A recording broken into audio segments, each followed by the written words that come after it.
it's long been known for being a little different.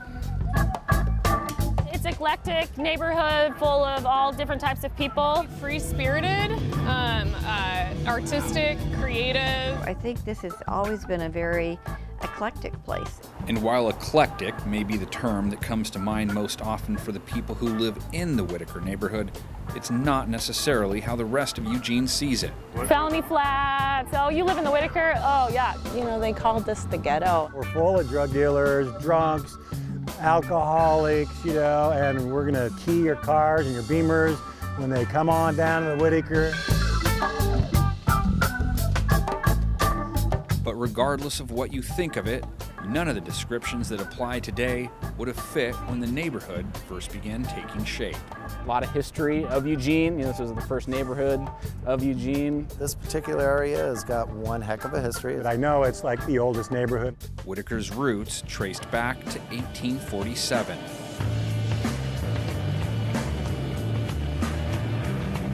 It used to be the former crossroads of Eugene. People came here, they got their feed and seed at the barn.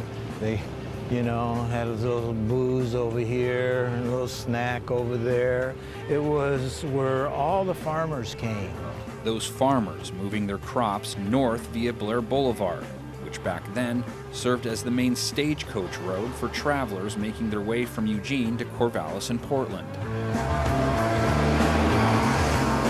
All traffic had to go through Blair. The Wayne Morris called Blair Boulevard the blue-collar Main Street. He said Willamette Street was the Chamber of Commerce Main Street. Because, those were all farms out there in River Road. The farming community welcomed new neighbors a short time later when the railroad tracks were laid in. It mostly was the home for railroad workers 100 and some years ago. All blue collar. The railroad, the farms, and this was the highway. There was no Chambers connector. And so all traffic going to River Road, Santa Clara, had to go right down Blair. At the center of it all, the neighborhood's original iconic structures. The Tiny Tavern is notorious.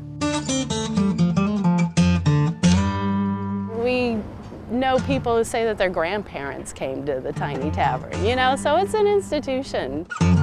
Oh, you don't know how that was back in the day. It was the most beautiful bar in town.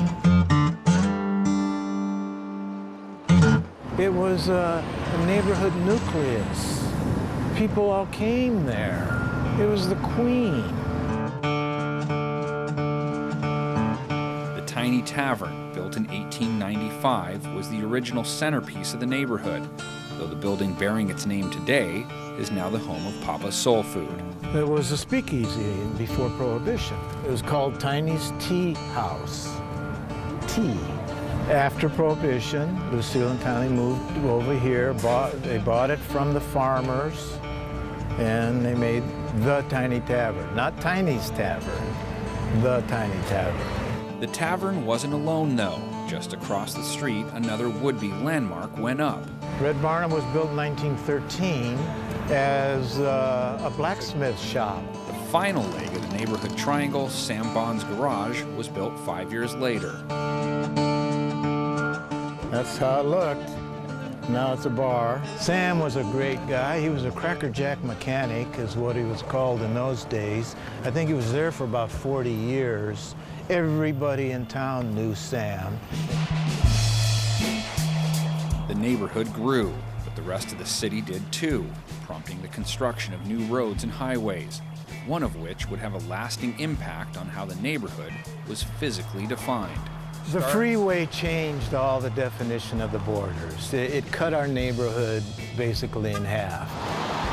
Highway 126 and the Washington Jefferson Street Bridge on and off ramps literally split Whitaker in two.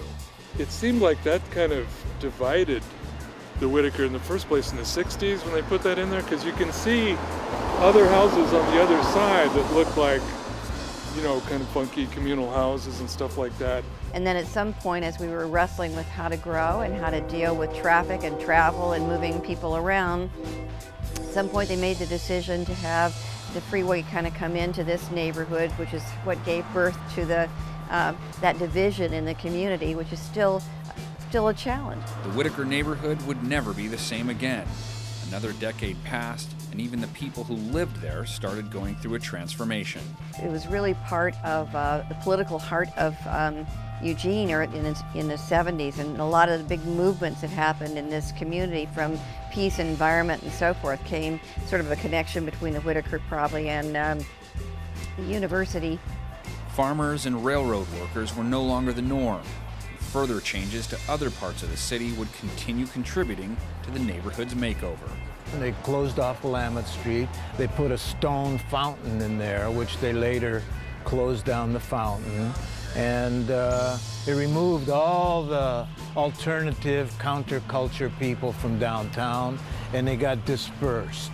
Many came here. They were seeds, if you will, planted in the homes and streets of the neighborhood, which blossomed years later, providing a new chapter in Whitaker's story, a new reputation, a notoriety that defined the Whit to outside onlookers.